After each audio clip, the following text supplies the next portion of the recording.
Friends, जय माता दी। कैसे हैं आप सब? शांताकारं भुजगशयनं पद्मनाभं सुरेशं विश्वाधारं गगन सदृशं मेघवर्णं शुभांगं लक्ष्मीकांतं कमलनयनं योगिर्भि ध्यानगम्यं वंदे विष्णु भवभयहरं सर्वलोकैकनाथनं। बोलिए श्री हरि विष्णु भगवान की जय। महापुण्यदायिनी एकादशी, जिसे हम जया एकादशी के नाम से जानते हैं और पद्म पुराण में बड़ा ही महत्वपूर्ण माना गया। इस एकादशी को कहा गया है अशरीरी जो योनि होती है उससे मुक्ति दिलाने वाला होता है। मृत्यु के बाद हर जीव को जब अपने कर्मों के अनुसार अनेक अदृश्य शरीर में जाना पड़ता है, जिसे भूत और प्रेत पिशाच आदि योनि हम कहते हैं, उन्हीं सूक्ष्म योनियों से मुक्ति का नाम जया एकादशी है। इस विषय में पद्म पुराण में इंद्र की सभा की नर्तकी गंधर्व कन्या पुष्यवती और गायक माल्यवान की कथा का बहुत ही फेमस जिक्र मिलता है, जिसे देवराज इंद्र ने सभा के बीच में लज्जाहीन व्यवहार करने के लिए श्राप दे दिया था और शाप के कारण ही माल्यवान और पुष्यवती को पिशाच योनि में जाना पड़ा था। युधिष्ठिर कहते हैं, भगवान श्री हरि कृष्ण से, हे भगवान, कृपा करके बतलाइए कि माघ माह के शुक्ल पक्ष में कौन सी एकादशी आती है, उसकी विधि क्या है, उसमें किस देवता का पूजन किया जाता है। भगवान श्री कृष्ण कहते हैं, हे राजेंद्र, माघ माह के शुक्ल पक्ष में जो एकादशी आती है उसका नाम जया है। सब पापों को हरने वाली उत्तम तिथि है। पवित्र होने के साथ ही पापों का नाश करने वाली तथा मनुष्यों को भोग और मोक्ष को प्रदान करने वाली है। इतना ही नहीं, ब्रह्म हत्या जैसे पाप तथा पिशाचत्व को भी विनाश करने वाली है और इसका व्रत करने पर मनुष्यों को कभी भी प्रेत योनि में नहीं जाना पड़ता है। इसलिए हे राजन, प्रयत्न पूर्वक हर मनुष्य को जया नाम की एकादशी का व्रत अवश्य करना चाहिए। एक समय की बात है, स्वर्गलोक में देवराज इंद्र राज्य किया करते थे। देवगण पारिजात वृक्षों से युक्त नंदनवन में अप्सराओं के साथ विहार कर रहे थे। 50 करोड़ गंधर्वों के नायक देवराज इंद्र ने स्वेच्छानुसार वन में विहार करते हुए बड़े हर्ष के साथ नृत्य का आयोजन किया। गंधर्व उसमें गान कर रहे थे, जिनमें पुष्पदंत, चित्रसेन तथा उनके पुत्र ये 3 प्रधान थे। चित्रसेन की स्त्री का नाम मालिनी था और मालिनी से एक कन्या उत्पन्न हुई थी जो पुष्पवंती के नाम से विख्यात थी। पुष्पदंत गंधर्व का एक पुत्र था जिसे लोग माल्यवान कहते थे। माल्यवान पुष्यवंती के रूप पर अत्यंत ही मोहित था। ये दोनों भी इंद्र के संतोषार्थ नृत्य करने के लिए आए थे और इन दोनों का गान हो रहा था। बहुत सारी अप्सराएं इनके साथ थी, लेकिन परस्पर अनुराग के कारण ये दोनों मोह के वशीभूत हो गए। चित्त में भ्रांति आ गई, इसलिए गान शुद्ध नहीं हो पाया। कभी ताल भंग हो जाता, कभी गीत बंद हो जाते। इंद्र ने इस प्रमाद पर विचार किया और इसे अपमान समझकर कुपित हो गए। दोनों को शाप दिया, ओ मूर्खों, तुम दोनों को धिक्कार है। तुम लोग पतित और मेरी आज्ञा भंग करने वाले हो, अतः पति पत्नी के रूप में रहते हुए पिशाच हो जाओ। इंद्र के इस प्रकार शाप देने पर दोनों के मन में बड़ा दुख हुआ। वे हिमालय पर्वत पर चले गए। पिशाच योनि को पाकर भयंकर दुख भोगने लगे और शारीरिक पातक से उत्पन्न ताप से पीड़ित होकर दोनों ही पर्वत की कंदराओं में विचरते रहते थे। एक दिन पिशाच ने अपनी पत्नी पिशाची से कहा, हमने कौन सा पाप किया है जिससे यह पिशाच योनि प्राप्त हुई है? नरक का कष्ट अत्यंत ही भयंकर है तथा पिशाच योनि भी बहुत दुख देने वाली है। अतः पूर्ण प्रयत्न करके हमें इस पाप से बचने की कोशिश करनी चाहिए। इस कारण चिंता मगन होकर वे दोनों दिन प्रतिदिन दुख के कारण सूखते जा रहे थे। दैवी योग से माघ माह के शुक्ल पक्ष की एकादशी तिथि उन्हें प्राप्त हुई और जया नाम से विख्यात यह तिथि सब तिथियों में उत्तम मानी गई है। उस दिन उन दोनों ने सब प्रकार के आहार त्याग दिए, जलपान तक नहीं किया, किसी जीव की हिंसा नहीं की, यहाँ तक कि खाने के लिए फल तक नहीं काटा। निरंतर दुख से युक्त होकर एक पीपल के समीप चुपचाप बैठे रहे। सूर्यास्त हो गया। उनके प्राण हर लेने वाली भयंकर रात्रि उपस्थित हुई। उन्हें नींद नहीं आ रही थी। वे रति या कोई सुख भी नहीं पा सके। सूर्य उदय हुआ, द्वादशी का दिन आया। इस प्रकार उस पिशाच दंपत्ति के द्वारा जया के उत्तम व्रत का पालन हो गया। उन्होंने रात्रि में जागरण भी किया था, अतः उस व्रत के प्रभाव से भगवान विष्णु की शक्ति से उन दोनों का पिशाचत्व दूर हो गया। पुष्पवंती और माल्यवान अपने पूर्व रूप में आ गए। उनके हृदय में वही पुराना स्नेह उमड़ रहा था। उनके शरीर पर पहले जैसे ही अलंकार शोभा पा रहे थे और वे दोनों मनोहर रूप धारण करके विमान पर बैठ गए और स्वर्ग लोक को चले गए। वहां देवराज इंद्र के सामने जाकर दोनों ने बड़ी प्रसन्नता के साथ उन्हें प्रणाम किया। उन्हें इस रूप में उपस्थित देखकर इंद्र को बड़ा विस्मय हुआ। उन्होंने पूछा, बताओ किस पुण्य के प्रभाव से तुम दोनों का पिशाचत्व दूर हुआ है? तुम मेरे शाप को प्राप्त हो चुके थे, फिर किस देवता ने तुम्हें छुटकारा दिलाया है? तब माल्यवान कहता है, स्वामिन, भगवान वासुदेव की कृपा तथा जया नामक एकादशी के व्रत से हमारा पिशाचत्व दूर हुआ है। तब इंद्र कहते हैं, तो अब तुम दोनों मेरे कहने से सुधा पान करो और जो लोग भी एकादशी के व्रत में तत्पर और भगवान श्री कृष्ण के शरणागत होते हैं वे हमारे भी पूजनीय होते हैं। अतः भगवान श्री हरि कृष्ण कहते हैं, हे राजन, इस कारण इस महान जया एकादशी का व्रत करना चाहिए। हे नृपश्रेष्ठ, जया नामक इस एकादशी का व्रत करने वाला मनुष्य ब्रह्म हत्या तक के पाप को दूर कर देता है और जिसने जया का व्रत किया उसने सब प्रकार के दान दे दिए, संपूर्ण यज्ञों के अनुष्ठान कर लिए।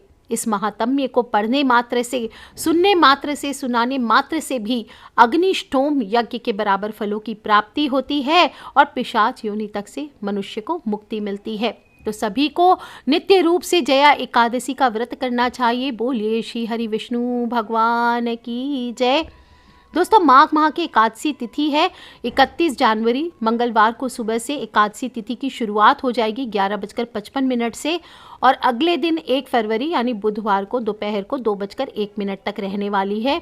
ऐसे में उदया तिथि को देखते हुए जया एकादशी का व्रत 1 फरवरी बुधवार को ही रखा जाएगा। जो लोग भी पूजा करना चाहते हैं, सुबह 8:30 बजे तक का उत्तम मुहूर्त है, इस समय आप पूजा कर सकते हैं। सर्वार्थ सिद्धि योग सुबह 7:10 से प्रारंभ हो रहा है, जो कि अगले दिन 2 फरवरी को प्रातः 3:23 तक है। इसके अलावा जया एकादशी पर इंद्र योग भी बन रहा है, तो इंद्र योग सुबह 11:11 बजे तक रहने वाला है। बहुत ही शुभ योग होता है, इसमें कोई भी शुभ कार्य आप कर सकते हैं। जो लोग भी व्रत करेंगे 1 तारीख को वो सभी पारण करेंगे 2 फरवरी को सुबह 7:09 से सुबह 9:19 तक का पारण मुहूर्त है। एकादशी का जो व्रत होता है देखा जाए तो दशमी तिथि से ही प्रारंभ हो जाता है। उन्हें दशमी, जो लोग भी व्रत करने वाले उन्हें दशमी तिथि के दिन से ही, संध्या से ही सात्विक भोजन आदि ग्रहण करना चाहिए। मन को शुद्ध रखते हुए, ब्रह्मचर्य का पालन करते हुए, ओम नमो भगवते वासुदेवाय, ओम नमो भगवते वासुदेवाय ऐसा बोलते हुए रात्रि में शयन करना चाहिए।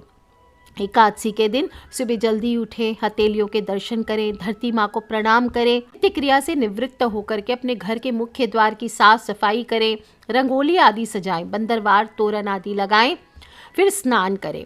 स्नान में हल्दी थोड़ा सा यूज़ करके आप स्नान कर सकते, तीर्थों में स्नान कर सकते, गंगा जल डाल के स्नान करें और शुद्ध सात्विक धुले हुए वस्त्र, लाल पीले सुंदर हल्के रंग के वस्त्र धारण करने चाहिए, नीले काले वस्त्र धारण ना करें। इसके बाद 1 लोटा जल सूर्य देव को अर्पित करें। ओम सूर्याय नमः, ओम आदित्याय नमः, ओम भास्कराय नमः, इस प्रकार से बोलते हुए सूर्य देव को 1 लोटा जल अर्पित करें।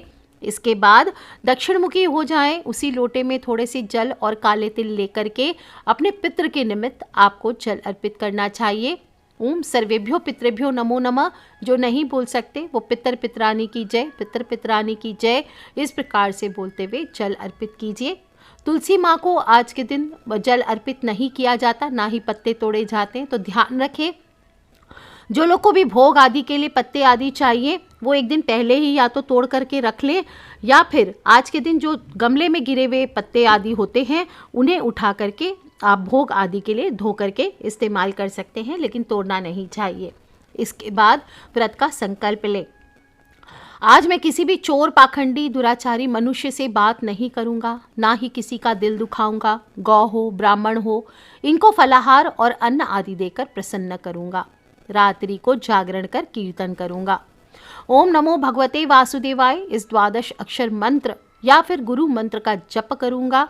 राम, कृष्ण, नारायण इत्यादि विष्णु सहस्त्र नाम को कंठ का भूषण बनाऊंगा। ऐसी प्रतिज्ञा करके श्री हरि भगवान विष्णु का स्मरण कर प्रार्थना करें, हे त्रिलोकीनाथ, मेरी लाज आपके हाथ, मुझे इस संकल्प को पूरा करने की शक्ति देना। इस प्रकार से आप व्रत का संकल्प लें और फिर आपके पास अगर भगवान विष्णु की मूर्ति है, फोटो है, विष्णु भगवान के कोई भी स्वरूप हैं तो उनका आप आज के दिन स्नान आदि करवा सकते हैं।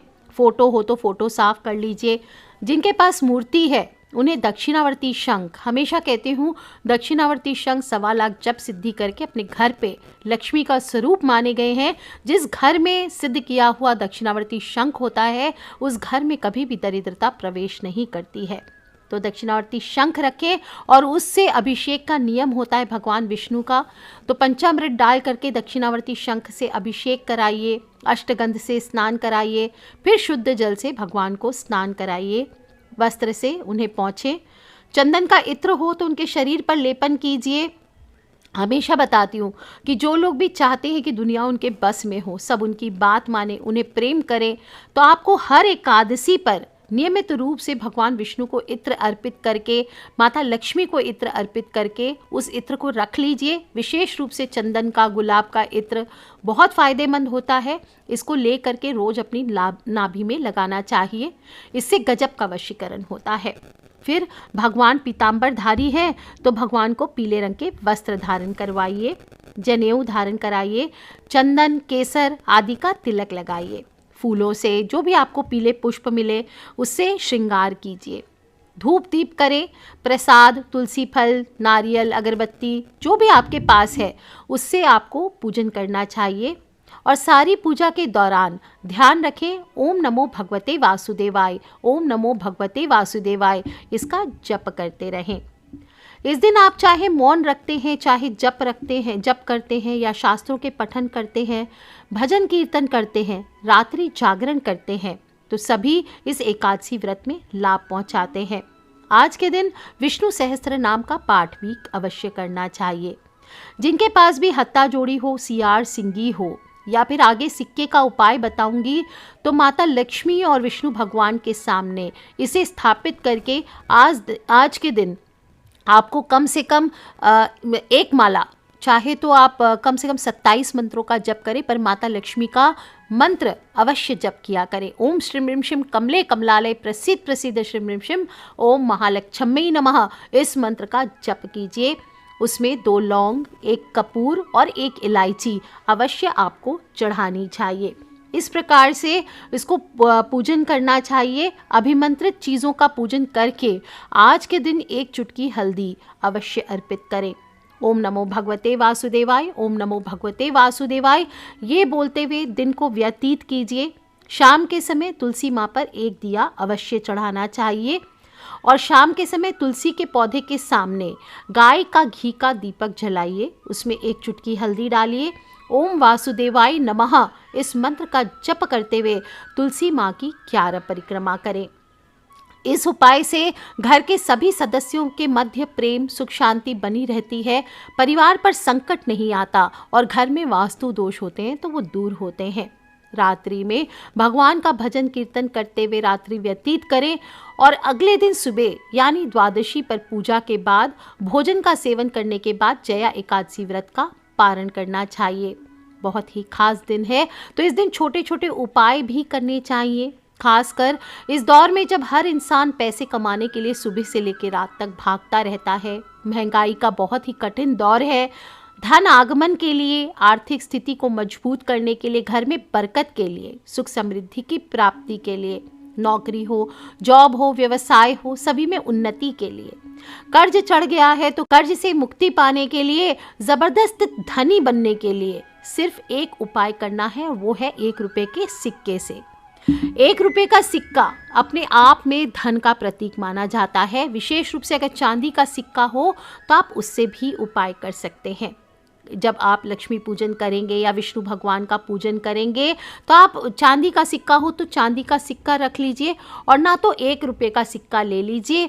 ये आपके जीवन में आपकी किस्मत को बदलेगा, जीवन की नकारात्मक ऊर्जा को हटाकर सकारात्मक ऊर्जा को लेकर के आएगा।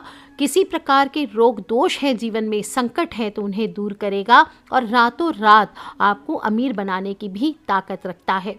थोड़ा अजीब आपको लग रहा होगा सुन करके, पर कैसा कारगर है आगे आपको ध्यान रखना है। कैसे करना है, आपको क्या करना है, इस दिन सफ़ेद या पीले रंग के वस्त्र पहने और पूजा करेंगे तो अच्छी बात, वरना उपाय करने के लिए पूजा करने की आवश्यकता नहीं है। बस ध्यान ज़रूर करना है, क्योंकि हम जिनसे चाहते हैं कि वो हमारी रक्षा करें, हमारे लिए कार्य करें, तो हमें उनका आवाहन, उनका पूजन, उनको याद ज़रूर करना चाहिए। अतः भगवान विष्णु या माता लक्ष्मी में कोई भी स्वरूप हो, उनकी प्रतिमा हो, मूर्ति हो, तो उनके सामने 9 बत्तियों का दीपक जला लीजिए। एक ही दीपक में आप 9 बाती को एक साथ ऐंठ करके बना सकते हैं। दीपक बाती रुई की हो, इस बात का ध्यान रखिए। अखंड दीपक भी जला सकते हैं जो कि रात भर जलता रहे, और पास में ही एक पानी से भरा हुआ कलश स्थापित करें। कलश पर केसर हो, हल्दी हो, इससे स्वस्तिक बनाइए, और उसके मुख पर थोड़ा सा धागा, कलावा उस पर बांध देना चाहिए। कलश में एक सिक्का रखिए, और सिक्के पर पहले सिंदूर से अपने नाम का पहला अक्षर लिख लीजिए। फिर थोड़े चावल और दुर्बा हो तो वो डाल दीजिए। फिर 27 बार आपको श्रीम वासुदेवाय नमः, क्या बोलना है, श्रीम वासुदेवाय नमः, ये आपको बोलना है। अब जो पानी का लोटा है वो लेकर छत पर या बालकनी में चले जाइए। ऐसे रखिए कि आसमान की तरफ उससे रोशनी पड़ती रहे और रात भर चंद्रमा की छाया उस पर पड़ने दें। फिर अगली सुबह जो सिक्का है वो निकाल लीजिए, और उस जल को आपके नहाने के पानी में मिलाकर नहा लीजिए। सिक्के को आप अपनी तिजोरी में माता लक्ष्मी के सामने या अपने पर्स में स्थापित कर लीजिए। आप देखेंगे कभी भी ये सिक्का आपकी जेब खाली नहीं होने देगा, और इस उपाय से नारायण और माता लक्ष्मी दोनों ही अत्यंत प्रसन्न होते हैं। जातक को सभी सुखों की प्राप्ति कराते हैं, ऐश्वर्य देते हैं और धन लाभ की प्राप्ति कराते हैं। आप नॉर्मल उपाय भी कर सकते हैं, इतना ज़्यादा नहीं कर सकते तो कुछ पैसे भगवान की मूर्ति के सामने रख दीजिए, एक रात्रि वहाँ रहने दीजिए, और फिर अगले दिन सुबह आप इसे उठा करके अपने पर्स या तिजोरी में रख सकते हैं। कहते हैं इससे भी पैसों की तंगी नहीं रहती है। आज के दिन आपको पीपल की पूजा भी अवश्य करनी चाहिए। विशेष रूप से अगर आप कर्ज से परेशान हैं तो पीपल के वृक्ष पर आज के दिन मीठा दूध, आपको दूध में थोड़ी सी शक्कर मिला लीजिए, पानी मिला लीजिए, इससे आपको पीपल सींचना चाहिए। और एक सिक्का लेकर के जाइए। शाम के समय करना है आपको ये उपाय, तो शाम के समय जाइए, एक दिया लेकर के जाइए वहाँ माटी का, उसमें रुई की बाती घी डाल करके लेके जाइए, वहाँ पे प्रज्वलित कर दीजिए।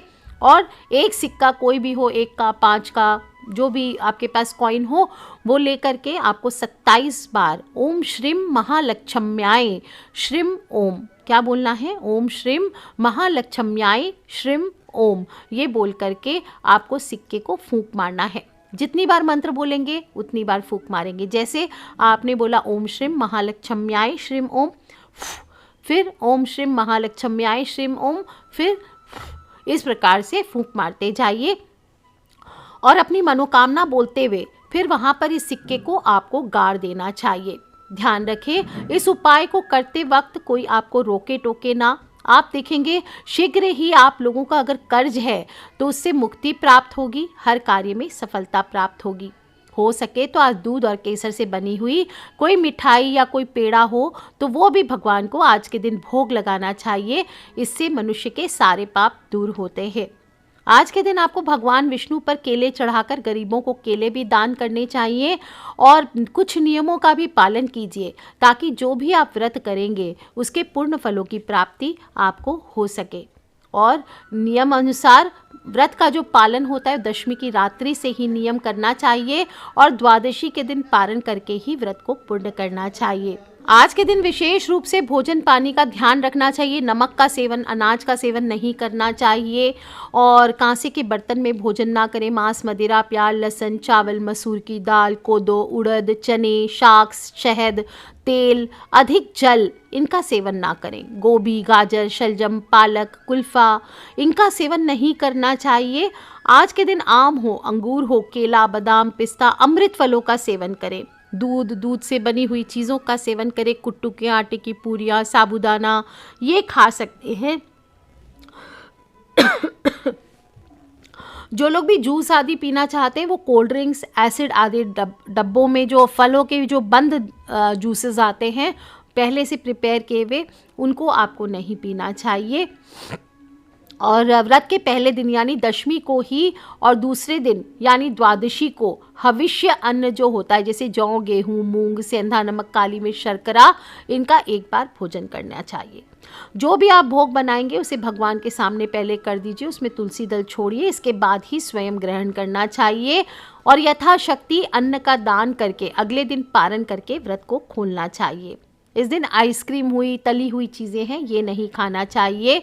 और खान पान के साथ साथ अपने व्यवहार में भी संयम रहना चाहिए, सात्विक रहना चाहिए। किसी से कठोर शब्दों का प्रयोग ना करें, क्रोध ना करें, झूठ ना बोलें, मधुर बोलें, अधिक ना बोलें। अधिक बोलने से क्या होता है, कई बार ना बोलने योग्य भी वचन हमारे मुख से निकल जाते हैं। चुगली करना, बुराई करना, दूसरे की चीज़ हड़पना, चोरी करना, जुआ खेलना, ये सब नहीं करना चाहिए, नहीं तो वंश का नाश होता है। इस दिन आपको दाढ़ी, मूछ, बाल, नाखून आदि नहीं कटाने चाहिए। स्त्रियां हेयर वॉश ना करें और पति पत्नी को संयम बरतते हुए, ब्रह्मचर्य का पालन करते हुए दिन में प्रभु भक्ति में दिन को व्यतीत करना चाहिए। एकादशी के दिन सुबह जल्दी उठें। कई लोग सुबह जल्दी उठे हैं, व्रत किया है तो दोपहर को भी सो गए, रात को भी जल्दी सो गए।